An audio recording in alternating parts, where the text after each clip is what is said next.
สวัสดีค่ะทุกคนအားလုံးပဲမင်္ဂလာပါရှင်ဖေမ် channel ကနေပြန်လည်ကြိုဆိုလိုက်ပါတယ်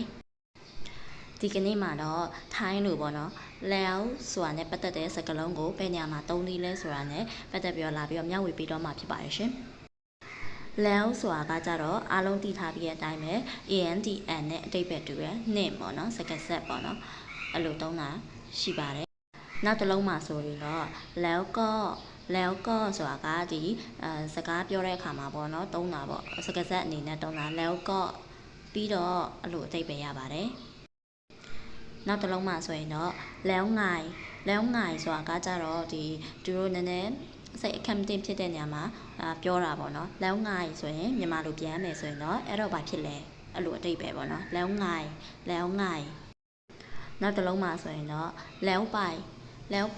ဆိုတာကအားလုံးသိထားပြီးတဲ့အတိုင်းပဲသွားတာပေါ့နော်အဲဆိုရင်แล้วไปဆိုရင်ပြောအသေးပြန်မယ်ဆိုရင်တော့သွားလို့ရပြီပေါ့နော်ဒါပေမဲ့ကျမတို့က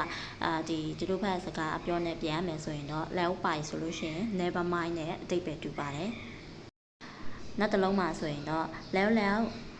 วဆိုတာကကြတော့အဲ့ဒါကိုပြီးအောင်လုပ်ဆိုရင်အတိတ်ပဲနဲ့ပြောတာပေါ့နော်แล้วအဲ့ဒါကိုပြီးအောင်လုပ်ဆိုတာနဲ့အတိတ်ပဲတူပါတယ်နောက်တစ်လုံးမှာဆိုရင်တော့แล้วแต่ဆိုတာကနင့်တဘောပေါ့နင့်တဘောအတိုင်းပေါ့အတိုင်းပြောချင်တာแล้วแต่နောက်တစ်လုံးမှာဆိုရင်တော့แล้วยังပြီးပြီလားအဲ့လိုပြောတာပေါ့နော်แล้วยังပြီးပြီလားနောက်တစ်လုံးမှာဆိုရင်တော့แล้วไงต่อပေါ့နော်แล้วไงต่อဆိုရင်ပြီးတော့ဆက်ဖြစ်သွားသေးလဲပေါ့နောက်ဆုံးစကားလုံးအနေနဲ့ဆိုရင်တော့ว่าแล้ว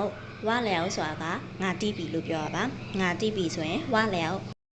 ဒီကနေ့ဗီဒီယိုလေးကိုအဆုံးထိကြည့်ရှုပေးတဲ့အတွက်ကြောင့်မို့အားလုံးကျေးဇူးတင်ပါတယ်